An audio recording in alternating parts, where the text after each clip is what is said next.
எல்லாருக்கும் வணக்கம். என்னோட யூடியூப் ட்ரீம் சக்ஸஸ்ஃபுல்லாக போய்க்கொண்டிருக்கிற நினச்சி உண்மையாகவே சந்தோஷமாக இருக்குது. 2025 வீடியோ செய்ய ஸ்டார்ட் பண்ணுற நேரம் அது உண்மையாகவே கஷ்டமாக இருந்தது. ஆனால் கண்டினியூஸாக ரன் பண்ணி கொண்டிருக்கிறது இன்னுமே கஷ்டமாக இருக்குது. இந்த வீடியோவில் என்ன பார்க்க போகிறோம்னு சொன்னால், 2025 ஒரு பிகினராக நான் எப்படி இந்த ஜேர்னியை ஸ்டார்ட் பண்ணணுன்றதை ஒரு 5 செக்மெண்ட்டாக பிரித்து இந்த வீடியோ செய்ய போகிறோம். Let's get in to the video.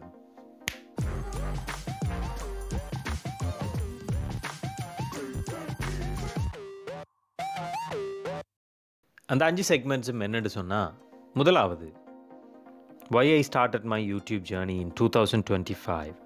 ரெண்டாவது how I crafted my channel identity from scratch. மூணாவது my essential setup and first content strategy. நாலாவது how I handled and upload and optimization basics. அஞ்சாவது overcoming challenges and my takeaway. முதலாவது செக்மெண்ட்டுக்குள்ளே போகலாம். முதல்ல 2025 நானே YouTube channel start பண்ணணுமெண்டு நீங்கள் எல்லாம் நினச்சிட்ருக்கலாம். YouTube market saturate ஆகிட்டு இனி அதில் க்ரோத்தே இருக்காது அப்படியெல்லாம் நீங்கள் யோசிச்சிருக்கலாம். ஆனால் உண்மை என்னென்னு சொன்னால், யூடியூப் மார்க்கெட் இன்னுமே க்ரோ ஆகிக்கொண்டு தான் இருக்குது. ஒவ்வொரு நாளுமே புது ஆடியன்ஸ் வந்துட்டு தான் இருக்காங்க. யூடியூப் க்ரோ ஆகிட்டே தான் இருக்குது. எனக்குள்ள ஒரு பேஷன் இருந்தது, அதை ஷேர் பண்ணுறதுக்கு ஒரு பிளாட்ஃபார்ம் தேவைப்பட்டது. அதால் தான் யூடியூப் ஸ்டார்ட் பண்ணேன். எங்கேயோ படித்த கோட் ஞாபகம் வருது. The best time to plant a tree was 20 years ago. The next one is now. இது கண்டென்ட்டுக்கும் பொருந்துமென்று தான் நினைக்கிறேன்.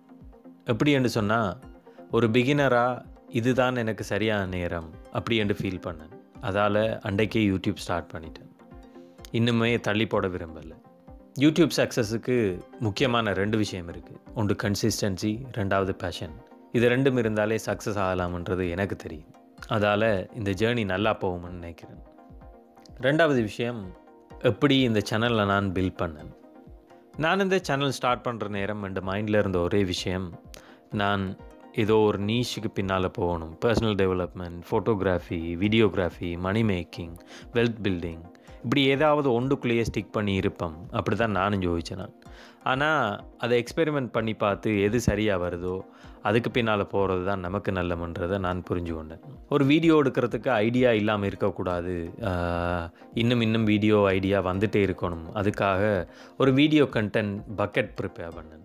என் ஃபேவரட்டான ஐடியாஸ், என்னென்ன வீடியோ க்ரியேட் பண்ண ஸ்டார்ட் பண்ணணும், என்ன செய்ய விரும்புகிறேன், அதெல்லாம் ஒரு நோட்டில் போட்டு வச்சு கொண்டே இருந்தேன். அடுத்ததாக சேனலுக்கு பேர் வைக்கணும்னு ஸ்டார்ட் பண்ணேன். அதுக்கு தேடி நிறைய பேர் யோசித்து என்ன செய்யலாம், கண்டென்ட்டுக்கு பொருத்தமாக இருக்கணும், வியூவர்ஸுக்கு நல்லா கேட்சியாக இருக்கணும், அப்படியெல்லாம் யோசித்து நான் கடைசியாக கண்டுபிடிச்ச பேர் தான் கவி. அதுக்கு ஒரு ஹிஸ்ட்ரியே இருக்குது, அதை பிறகு பார்ப்போம். பிறகு ஒரு யூடியூப் சேனல், அது ஒரு கூகுள் அக்கௌண்ட்லேருந்து எல்லாராலுமே க்ரியேட் பண்ண இயலும். அது உண்மையாகவே ஈஸியான விஷயம். க்ரியேட் பண்ணதுக்கு பிறகு ஒரு பிராண்ட் பில்டிங், ஒரு சேனலை பில்ட் பண்ணணும். அதுக்கு லோகோ க்ரியேட் பண்ணணும், அதுக்கு சேனலுக்கு பேர் வைக்கணும், சேனல் பிராண்டிங் பேனர் க்ரியேட் பண்ணணும். இப்படியெல்லாம் நிறைய பிளான் பண்ணி எல்லாமே செய்தேன். ஒவ்வொன்றா செய்து கொண்டு வந்தேன். நானெல்லாம் பெரிய கிராஃபிக் டிசைனர் எக்ஸ்பர்ட் இல்லை. இருந்தாலும் சில ஃப்ரீயான டூல்ஸை வச்சு எனக்கு இன்ட்ரெஸ்டிங்கான ஐடியாஸை பிடிச்சி வச்சுக்கொண்டு அதுக்கு பின்னாலேயே ட்ராவல் பண்ணி எனக்கு பிடிச்ச லோகோ, ஒரு சேனல் பிராண்டிங்குரிய சேனல் ஆர்ட் எல்லாமே க்ரியேட் பண்ணிக்கொண்டேன். மூன்றாவது விஷயம் என் செட்டப், என் சேனல் செட்டப். எப்படி சொல்கிறது, என் முதல் வீடியோ எப்படி இருக்கணும்னு பிளான் பண்ணேன். உண்மையாகவே எல்லாருமே பிளான் பண்ணுறது எப்படின்னு சொன்னால், சேனல் முதலாவது வீடியோ பர்ஃபெக்டாக இருக்கணும், 100% இருக்கணும். அப்படித்தான் நானும் நினச்சி கொண்டிருந்தேன். ஆனால் அது ஒர்க் அவுட்டே ஆகாது. அப்படி யாரும் நினச்சி கொண்டிருந்தீங்கண்டா தயவு செய்து அதை கைவிட்டுருங்க. 50% இருக்கலாம், 80% இருக்கலாம், ஏன் 10% இருந்தாலும் ஏதோ ஒன்று பப்ளிஷ் பண்ணணும்னு சொன்னால் தான் வி ஹாவ் டு ஸ்டார்ட்.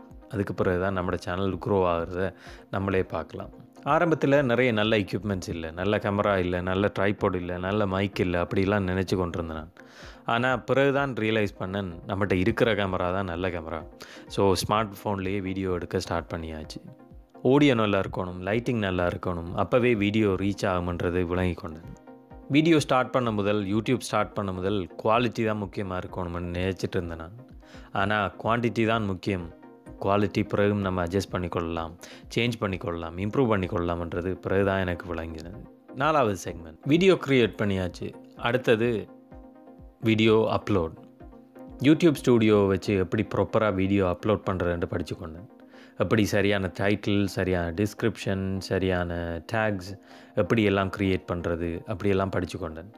ஆனால் எல்லாம் க்ரியேட் பண்ண பிறகு தான் தெரிஞ்சது, முதலாவது வியூவர்ஸை அட்ராக்ட் பண்ணுற விஷயம் தம்ப்நெயில். நிறைய தம்ப்நெயில் டிசைன்ஸ் ட்ரை பண்ணேன், நிறைய கிராஃபிக் டிசைன் கோர்ஸுகள் படித்தேன், நிறைய யூடியூப் வீடியோஸ் பார்த்தேன். அதிலேருந்து எனக்கு சரியென்று படுற விஷயத்தை எடுத்து யூடியூப் தம்ப்நெயில் செய்கிறதுக்கு ட்ரை பண்ணேன். அடுத்தது யூடியூப்பில் காப்பிரைட் வராமல் மியூசிக் யூஸ் பண்ணணும். அதுக்காக யூடியூப் ஆடியோ லைப்ரரியை யூஸ் பண்ணேன். எப்போவுமே வீடியோஸ் ப்ரொஃபஷ்னலாக இருக்கணுமன்றதுக்காக சரியான எலிமெண்ட்ஸை பார்த்து யூடியூப்புக்கு செட் பண்ணி கொண்டேன். அப்படி தான் இந்த வீடியோஸ் எல்லாம் செட் பண்ணி அப்லோட் பண்ணேன். சரியாக ப்ராப்பராக அப்லோட் பண்ணுறதே உண்மையாக டீடியஸான விஷயம். அடுத்தது 5வது செக்மெண்ட். ஆரம்பத்திலேயே நிறைய சவால் இருந்தாலும் கன்சிஸ்டண்ட்டாக வீடியோ போடுறது தான் முக்கியமன்றதை படித்து கொண்டேன். ஒரு ஃபேமஸான யூடியூபர் சொன்ன ஒரு விஷயம் ஞாபகம் வருது. The hardest part of the YouTube is to turn up every week. உண்மையாகவே அது கஷ்டமான விஷயம். எப்படி சொல்கிறது, ஸ்டார்ட் பண்ணுறது கஷ்டமாக இருந்தது, ஆனால் ஸ்டார்ட் பண்ண பிறகு அது ஈஸியாகிடும். ஆனால் ஒவ்வொரு கிழமையும் ஒவ்வொரு வீடியோவாக போஸ்ட் பண்ணுறதுன்றது கஷ்டமான விஷயம். நிறைய சவால்கள் இருந்தாலும் நான் முதல் சொன்ன மாதிரி கன்சிஸ்டன்சியும் பேஷனும் இருந்தால் உண்மையாகவே சக்ஸஸ் ஆகிறது ஈஸியான விஷயம். யூடியூப் வீடியோ ஸ்டார்ட் பண்ணுற ஒர்க் ஃப்ளோ கஷ்டமான விஷயம். அந்த ஒர்க் ஃப்ளோவை எவ்வளோ ஈஸியாக மேனேஜ் பண்ணுறோமோ அவ்வளவுக்கு குயிக்காக அவ்வளவு வீடியோ செய்து யூடியூப்பில் பப்ளிஷ் பண்ணலாம்.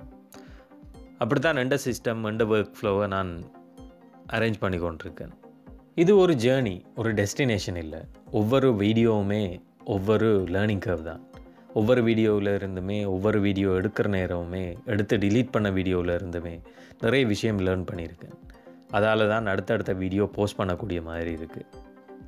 இந்த ஜேர்னியை என் அனுபவத்திலிருந்து ஷேர் பண்ணுறது கிடைச்ச பிளாட்ஃபார்ம் தான் இது. அதுதான் இன்னும் தொடர்ந்து செய்யணுமென்று எதிர்பார்த்து கொண்டிருக்கேன்.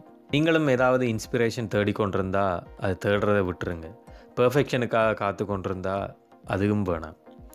ஸோ மிஸ்டேக் இருந்தாலும் பரவாயில்ல, அக்செப்ட் பண்ணிக்கொள்ளுங்க. ஆனால் ஸ்டார்ட் டுடே. மைண்டில் வைக்க வேண்டிய ஒரே ஒரு விஷயம் இதுதான், பெர்ஃபெக்ஷனை விட ப்ரோக்ரஸ் தான் முக்கியம். அவ்வளோதான் இன்றைக்கு வீடியோ.